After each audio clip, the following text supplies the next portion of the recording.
Bonjour à tous et bienvenue sur Tech Advice. Aujourd'hui pour la première vidéo, on va parler de deux boîtiers MB530P sublimés par Hémisphère. Je vous mets quelques photos, on revient tout de suite après.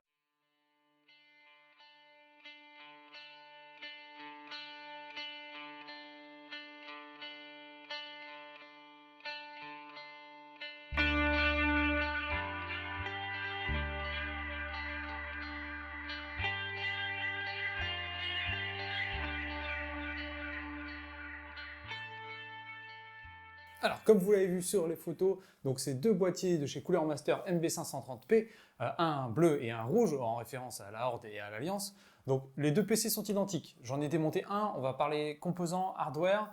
Le deuxième, je ne l'ai pas démonté, ils sont tous les deux identiques. Donc voilà, c'est deux machines de duel qui sont là pour jouer principalement à Hearthstone. Donc dans ces deux boîtiers MB530P, donc on sera sur une base d'une carte mère Supero C7Z270PG. Le tout sera alimenté par une Cooler Master V650W. On sera aussi donc sur une petite carte graphique RX 460, donc les puces Radeon. On sera sur 4 Go de RAM de chez HyperX. Voilà, pas énorme, mais c'est largement suffisant. On passe au gros plan sur les composants et on revient après, on débrief et on fait le point.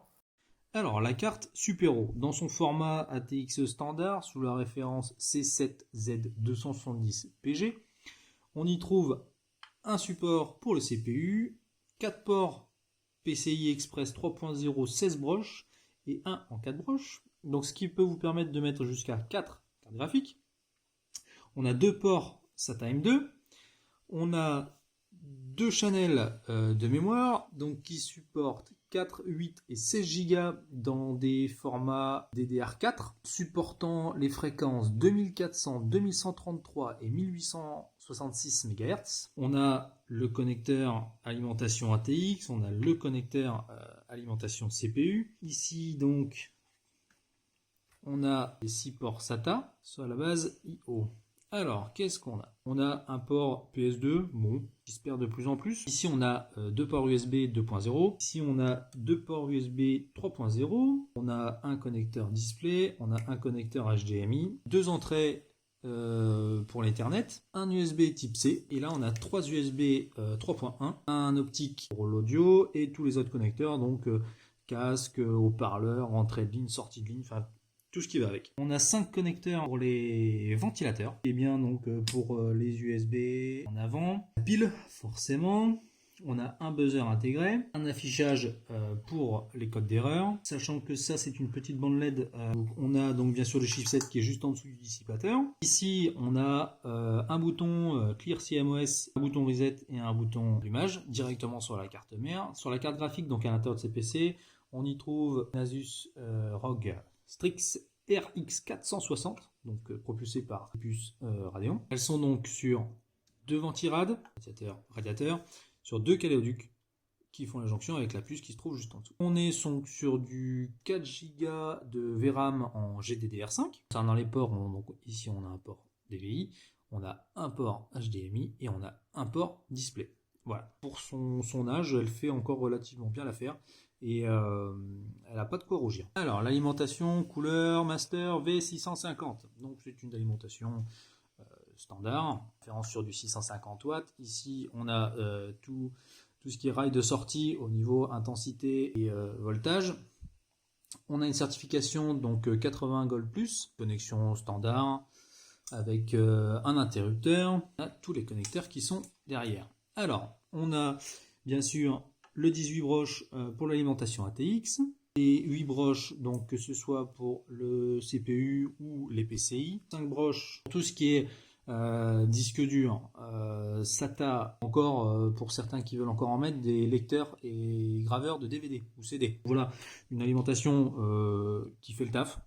Franchement, c'est une bonne alimentation. Alors, l'IO Cooler Master, comme IO l'indique, c'est un all-in-one, donc tout en un.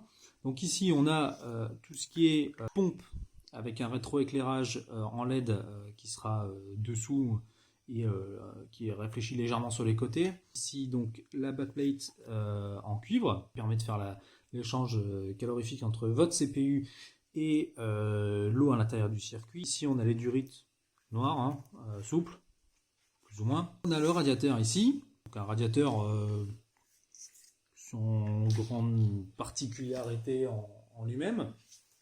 Dessus, on va forcément y mettre un ou plusieurs ventilos de ce type, hein, Cooler Master. Là, c'est un qui est fourni avec le boîtier, mais de toute façon, vous en avez un de fourni avec l'IO. Sur l'IO, on a forcément deux câbles.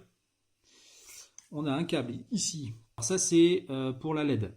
Vous avez des connecteurs LED dans votre boîtier, ça vous permet de gérer l'intensité, la couleur, enfin tout ça quoi. Et ici, on a forcément un port donc, qui se connecte sur le port ventilateur standard de votre carte mère qui permet de faire fonctionner la pompe.